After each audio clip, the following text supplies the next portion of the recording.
Hey Film Jocks, welcome to another interesting episode on Filmlab. Filmlab time. It's Filmlab time. Da, da, da, da. Let's go. I'm the Right Black Woman. Cue suspense music. And I am Steven. Yeah, so today is really interesting because we're going to be looking at two R-rated characters in the Marvel Cinematic Universe, basically. Can you guess who they are?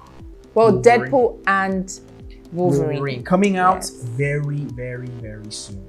Yes. So today we'll be looking at reviewing two interesting trailers, which is Deadpool and Wolverine, and then the Joker. Now these two fall into interesting production houses, which is Marvel and the other is DC Warner. So today is going to be the battle of studios. And we're going to talk about these trailers. And most importantly, these individual movies haven't been released yet. They're soon to be released. Two different directions. One is like, I would say, quirky, yeah. like joking around, Deadpool, banter. And then the other is like a real serious movie. Like Joker, one was great, fantastic, one of my best movies last maybe like 10 years. One of my best movies in the past 10 years. Today we're previewing these movies, okay? So like the most important thing is, even though they're unreleased, we have trailers. Yes. We have access to the trailers, so I mean we can look at and the everyone Easter keeps eggs. talking about the trailers. Exactly. We can look at the Easter eggs. We can look at what we should be looking forward to. Yes. So, but before we start dissecting these trailers and going into it, we're going to go on a quick break, and do not go anywhere. This still remains Filmlab, and we'll be right back. I told you, you're not welcome here. You're not welcome anywhere.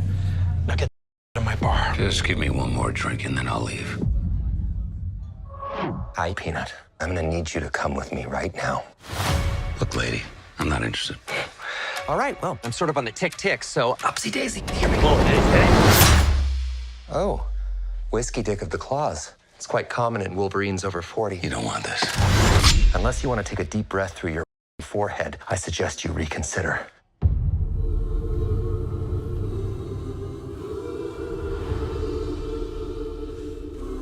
I'm about to lose everything that I've ever cared about. Not my problem. Is that what you said when your world went to... Come again.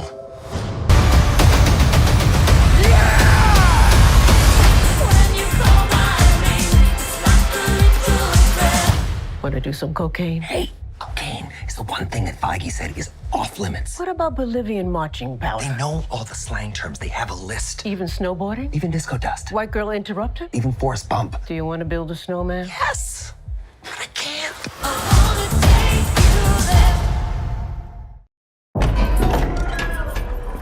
Let's go, boys. It's showtime. Wakey. Hey, Fleck, you got a joke for us today?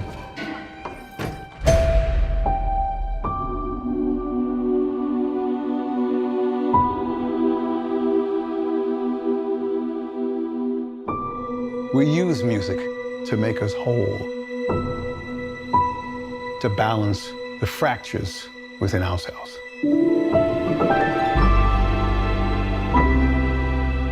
What the world needs now is a love, sweet love. It's the only thing that there's just too little of. What the world needs now is love, sweet love.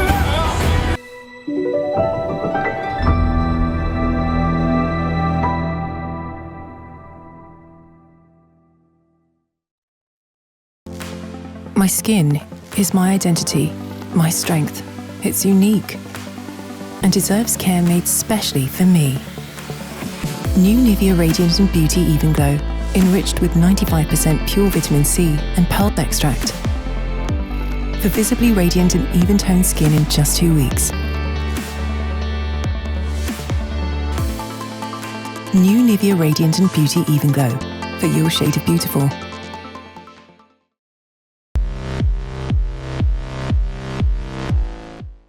We're back, and this is Filmlab. We're previewing the 2 trailers that we're looking forward to, which is Deadpool and Wolverine, and then Joker 2. Again, these movies have not yet been released, soon to be released. But let's start with, Marvel Studios, which is Deadpool and Wolverine. I've always been a big fan of Wolverine. I've always been a big fan of Deadpool. Okay. And growing up, I always wondered, imagine Deadpool and Wolverine in the same movie. Teaming up. Yeah, teaming up. I never knew, honestly, swear down, that a day would come where that would actually happen. Like, I was really excited because Deadpool he's bloody, but he's full of comedy. He's a very strange character. Deadpool is neither good. He's like an anti-hero. He's neither here or he's like, in that moment, if he feels it's good, it's good. In that moment, if he feels it's bad, it's bad. And then you have Wolverine. Oh my days. Hugh Jackman, I'm a top fan of both of them, but Hugh Jackman as Wolverine. So since 2019, Deadpool has officially been integrated into the MCU. Now we finally have proper Marvel characters showing up in Deadpool films. Like previously we had some B-list X-Men characters, but now we're getting, the proper things. We're getting Wolverine. Is there any bigger character than Wolverine? And let's be specific.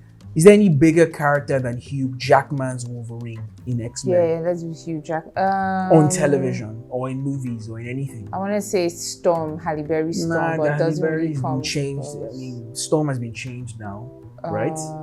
Except Professor Xavier Magneto. Yeah, I will be honest with you.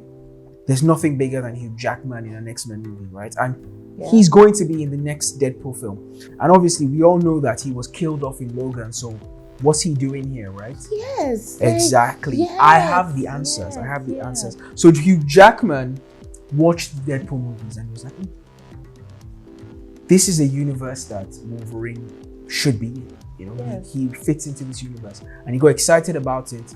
And he went ahead to commit the movie without telling his agent, without telling anybody. He just went gung-ho, full thrust. And Kevin Feige, who is the president of Marvel, had some... He didn't want him back. Right? No. He had some reservations because the idea is you're giving this great character a perfect send-off. The send-off in Logan was perfect. You've given him a perfect send-off. I mean, it ended with his daughter, him having a daughter. Those part of I haven't watched it, but yeah. Logan was the perfect way to send off a character, right? Now to pull him back into this world where Marvel is right now. Marvel's kind of shaky right now, let's be honest. Their last couple of releases haven't banged and they're kind of finding their feet again. The Deadpool films have been okay, to be honest. They've been fantastic. Yes. They've not really floundered in that regard. So the idea now is Wolverine, though, that we're gonna get, this new Hugh Jackman Wolverine, is unrelated to the previous Wolverines that we've seen. Yes. Or the suspicion is they're gonna use time and space jumping in the things trailer, like that because, to kind of bring him back in some way. Maybe this is a Wolverine from a different universe. Yeah, because in the trailer, they keep referencing the fact that he couldn't save his own world. Exactly. Yes. So we're gonna get a Wolverine from a different world.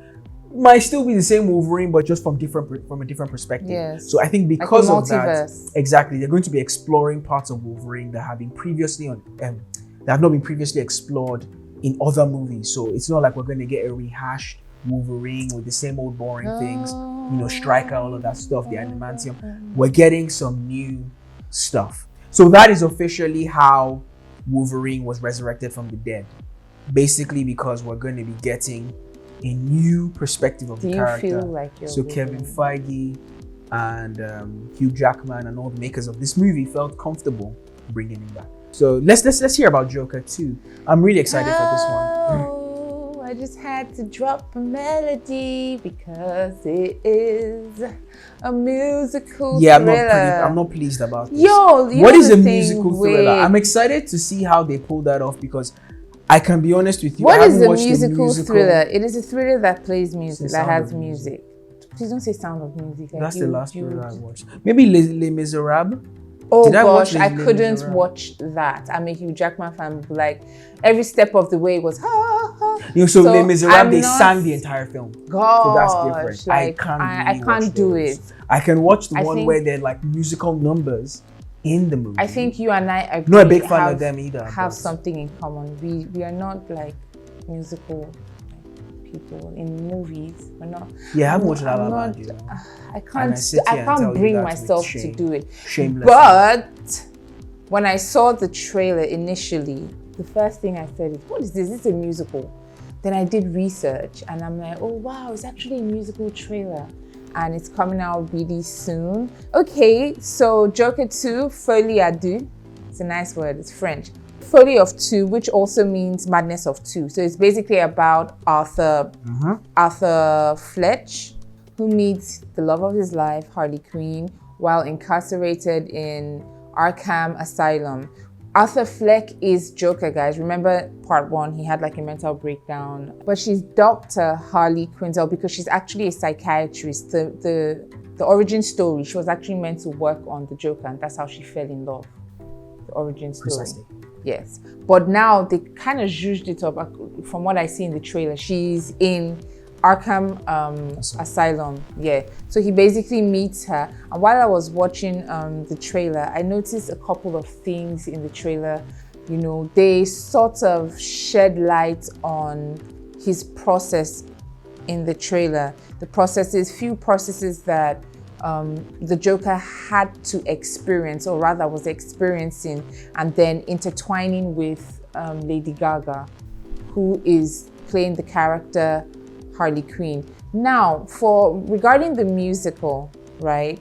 I mean, it's expected because Lady Gaga is a musician. So hey, it's expected. She does have a beautiful voice. We've had musicians in movies without having them. Yeah, but like it's sort of like I see the twist to it. The way the Joker ended in part 1, hearing music in his head and then capitalizing on it. I mean, who else will they pick to really sing, and not just sing, but like she has those distinctive qualities of Harley Quinn in terms of looks, basically. I mean, look at Margot Robbie and then look at Lady Gaga. Okay, great. So, Super. Todd Phillips is the director, and he also directed the Joker one. Amazing job. He's a director that has really good range. So we're going to go into my Easter eggs for the Joker Folie à Deux. Anyway, we're going to go on a short break, and when we come back, Folie à Deux is still Filmlab. Nivea Pearl and Beauty Deodorant. With natural pearl extracts and avocado oils for soft, smooth, and beautiful underarms. The perfect balance of 48-hour protection and care with delicate fragrances. Feel the power of pearls. Nivea Pearl and Beauty for soft, smooth, and beautiful underarms. Try our new Pearl and Beauty Black Pearl for smooth and perfumed underarms. So we're back, and this is still Filmlab. I'm still the Red Black Woman, and that is Steven. Indeed. Yes. So there's certain things that caught my attention in the trailer, which is the Joker's POV. I noticed in the trailer that Arkham Asylum looked so dark, very gray, very gloomy. But then when you look through the POV of the Joker, you see so many colors. Like one particular example is when he was being escorted like in a corridor, you know, outdoor at Arkham Asylum. You can see that when they had like a portrait shot of him, you could see that the umbrellas were dark, like the surroundings dark. And then there's a quick shift in the cinematography where you see an aerial view, and the umbrellas that look, you know, dark in his close-up shot had different colors, red, yellow, I think green or blue. So I was like, okay, interesting, because it really showed us via the trailer a peek into the Joker's mind, that the Joker has a very colorful mind, and he sees his reality really different from the reality of other people. And that's why he's actually in an asylum, because you can see that they use that to really show via the trailer that he does have he has mental issues. You know, the way he sees things, his reality is not the reality of everybody in like what we all experience. And then another thing that caught my attention in the trailer is the fact that one moment in the trailer, you would see him and Harley Quinn dancing on the road, right? And then at some other point, you would see them like on a stage performing, or her like wearing a wedding veil, you know, them So you think singing. those things are in his head? I honestly think that those things are in his head. And I these guys honestly, are really just on the yes, streets, and I just honestly wilding out. feel like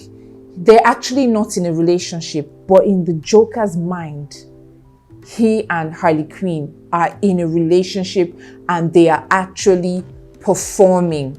Because if you look back at all the origin stories of the Joker, even the comic books, the cartoons, you'd see that he always was in a club. He had a club running. There were always performances, entertainment. So I feel like I really appreciate the fact that they didn't subtract that from the character's foundation as I a think he was a character. clown.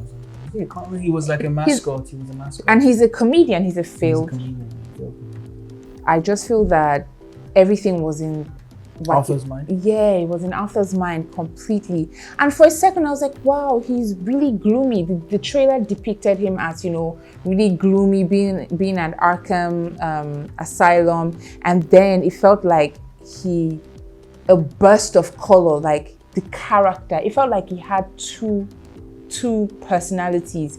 One moment, I'm seeing a gloomy, you know, Arthur Fleck, the failed comedian. And then the next moment, he's interacting with Dr. Harley Quinzel, right? And it just feels like she brings that burst of energy, because if you watch the trailer, there was a point where she says, I want to know you, like I want to see the real you. I'm paraphrasing, it's towards the end of the trailer. And she took her red lipstick, right? And she drew a smiley face on the glass. And then he looked at it, and then that's the best shot in the entire trailer. So those are basically like my Easter eggs, some of the things that caught my attention in the trailer of the Joker, Folie, Deux. Okay, super. I mean, hey, I would say that the fact that it's a musical would normally be a deterrent for me, but the honest truth is, first one was that good, man. And Todd Phillips and Joaquin Phoenix have shown that they're a great pairing. So I'm interested, I'm intrigued. I would like to see. I'll be honest, I never thought we were going back to this world again. I thought Joker 1 was it, thought that was it with raps. But we are here in a world where there's going to be a second Joker with Joaquin Phoenix and Lady Gaga. So bring it on. I'm all on board for that, actually. Super. And I think if you look at Wolverine and Deadpool and Wolverine, there's quite a lot of Easter eggs in there as well. I mean, I feel like Marvel have a great thing on their hands. We see the Ant-Man suit. That would be my first Easter egg. I was really shocked. I was surprised. Like, is that Ant-Man? But then no one's head can be that big, so it's Ant-Man. I'm not surprised that it has to be Ant-Man. I'm not surprised. So there's the suggestion that Ant-Man will be present. So to be honest, Easter eggs for a Marvel film like this would be like, who's in it, and you know, what are we expecting? So Jennifer Garner, also rumored to be in the mix as Elektra. I don't know if anybody remembers. Back in Elektra, the day. yeah, Daredevil universe and all that. Elektra, and I feel like they went back to Jennifer Garner because she deserved better than that really terrible movie that they put her in. The film also introduces the dangerous, or let me be specific, the trailer hints at the dangerous X-Men villain Cassandra Nova, who is the twin sister of Charles Xavier. I mean, I feel like there was a scene where she's like telekinetic. She's like Jean Grey. She can control people. Yes. I don't know if she's stronger than Jean Grey though. Yeah, who turned into Pheonix. We're still finding out all of these things. But interestingly, the actor who plays Cassandra Nova, Charles Xavier's twin sister Emma Corrin, was quoted to have drawn inspiration from, guess who? Quentin Tarantino's Hans Landa from Inglourious Basterds. Exactly. And she's quoted in comicbookmovie.com saying that because he's in that uniform, that says everything you need to know. He can sit down at the table and just chat like we're doing now, be animated, be very pleasant. It's so unnerving because he's as evil as they get, the worst person on the planet. He's the opposite of a scary villain.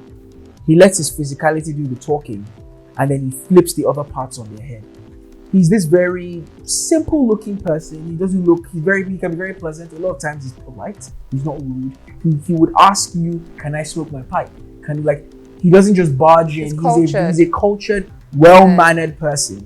But he's one of the most evil, despicable people that you can actually engage or encounter with. So yeah, I'm glad that if that's who she's drawing inspiration from, I'm pretty sure that this movie is going to be special. So, I mean, we can do with that what you will, you know? Anyway, we're looking forward to the release of Deadpool and Wolverine, that is Marvel, and also DC and the Joker, Folie, Deux, that's DC Warner Studios.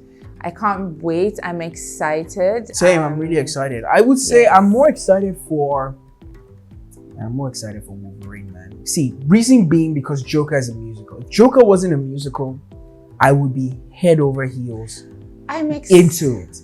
But the fact that it's a musical, I'm like one leg in, one leg out. Let's find out. I had to know. I don't see anything going wrong. Let me psych you up because I share these same sentiments, and I actually see some things going wrong. Like my heart is beating. What can possibly go wrong? I don't know what can possibly go wrong. What time it is? This is Deadpool time. I don't know what can possibly go wrong. Nothing can go wrong. Deadpool's been 2 out of 2. That's the Ryan point. Reynolds is 2 out of 2, man. That's the point. Ryan Reynolds is amazing. No, he sucked in Green Lantern. Let's not just blanket him. He's had a lot of terrible movies. X-Men 3 was awful in X-Men 3. The first time he played Deadpool, do you remember? Yes. In that X-Men, the last Origins, horrible film. The point is, Wolverine, I don't want anything to taint my memory. Like, Hugh Jackman hasn't acted as Wolverine. He cannot fit with Ryan Reynolds. Oh, that's not the point. The point is, I am scared. I'm having anxiety. I'm having anxiety for Joker. But do you know why I'm really not having anxiety for Joker? Lady Gaga's in it. Relax. Let me tell you why. How can you be confident in Lady Gaga? It's not Lady Gaga I'm confident in. It's Todd Phillips I'm confident in. It's Joaquin Pheonix I'm confident in. I'm confident in those two human beings because Todd Phillips seems to be a very detailed director. He seems to know how to continue the pace, like La La Land was an extremely great movie. But have you watched it? I am pumped. I've psyched myself up to be pumped because of who the director is and because of Joaquin Phoenix. He's such a good actor. Like, I feel like all the movies I've seen Joaquin Phoenix in, he is an actor that strengthens other actors. Like, you'd have no choice but to rise to his occasion, basically, if you're gonna act with Joaquin Phoenix. So I have that level of peace, regardless of whether or not it is a musical thriller. And I feel like the director would strike a good balance between the musical and the thriller. Now, me, I'm having anxiety because, hey, I have not seen Hugh Jackman. Like, I don't want anything in this world. I do not want anything, not the CGI, I don't want anything to taint my love and my memory of Wolverine. I think we've gone through it all with Hugh Jackman. We've seen him up and down. We've seen it's not even Hugh Jackman per se. It's the directing, it's the editing, it's the storyline. We've seen him in terrible movies before. That's not the point. The point is, this is Wolverine, and like I said earlier on, X-Men for me is like the best where Marvel Studios is concerned. I don't want my heart to be broken. I will feel shattered. He can always come back. So yeah, this has been great. This has been a lot of fun. I think we're all excited for the 2 movies. I'm sure you at home are all excited as well. So please make sure to get your comments in. Let us know which of these movies you are excited for, which of these movies you want to see. Are you picking one or the other? Are you seeing both? Let us know in the comments. Make sure to subscribe to us on YouTube right now. Drop a like, leave a comment. Subscribe, ding. Very important also. Anyway, it's a wrap on Filmlab. It's been amazing having you guys. Thank you so much, Stephen. You're always like an amazing, Anytime, co-host. Until next time, Film Jocks, it's still Filmlab, and we're signing out. That's the Red Black Woman. and I'm Steven. Have a great watch.